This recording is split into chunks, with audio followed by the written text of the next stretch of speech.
Motion of charge in a magnetic field. The region of the atmosphere existing about 80 kilometers from the Earth's surface is called the ionosphere. It consists of charged particles and plays a crucial role in long-range radio communication.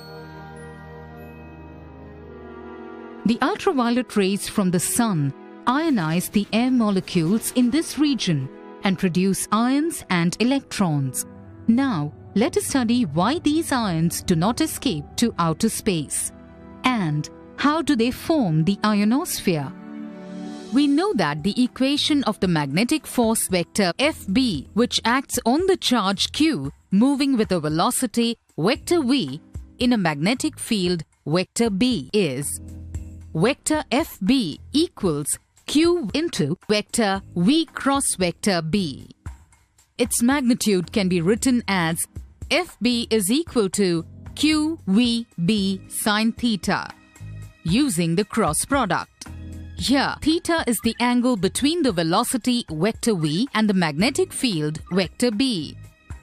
This equation tells us that if a charge moves in the magnetic field with its velocity vector v parallel to vector B, that is, theta equals 0 degrees, the magnetic force acting on the charge is 0. The same is true if vector v and vector B are anti-parallel, that is, theta equals 180 degrees.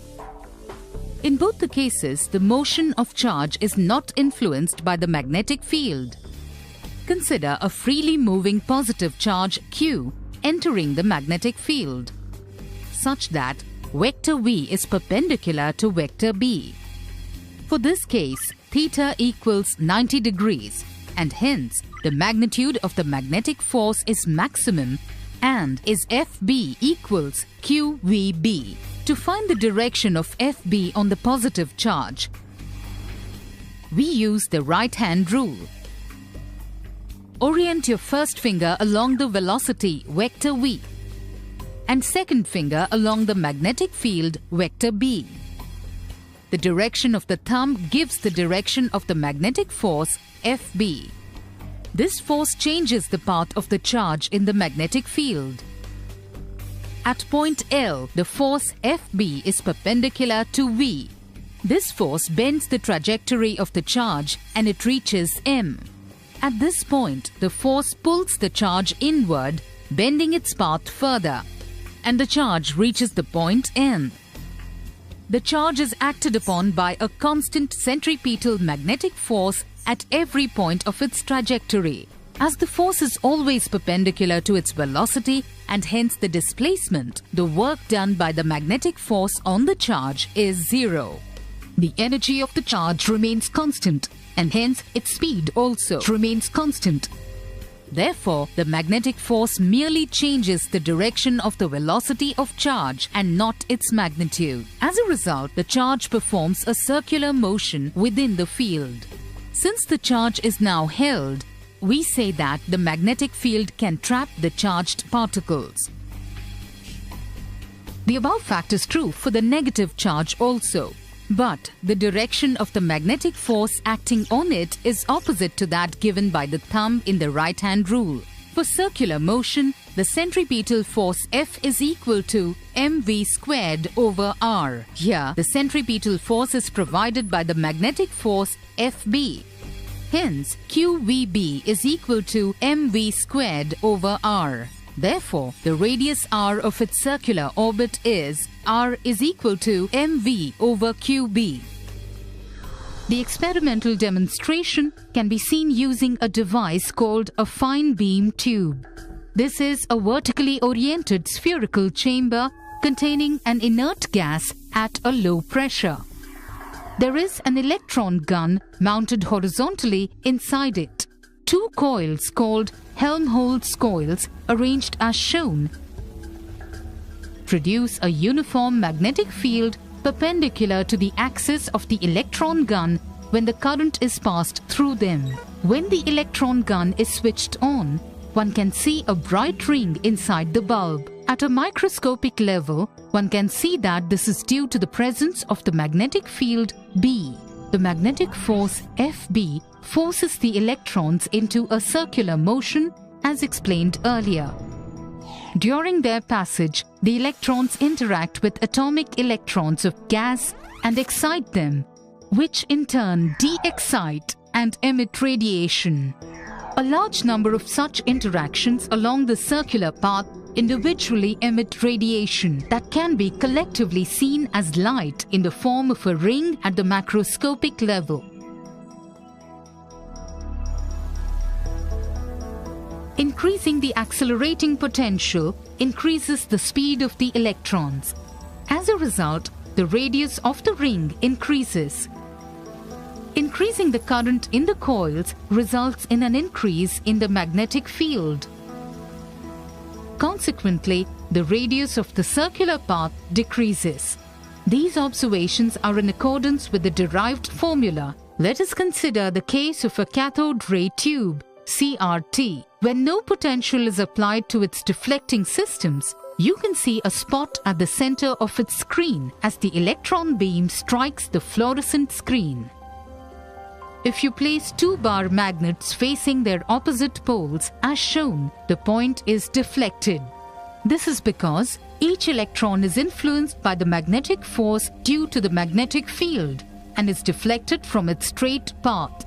In a CRT, the bar magnets produce a weak magnetic field and the electrons have a very high velocity.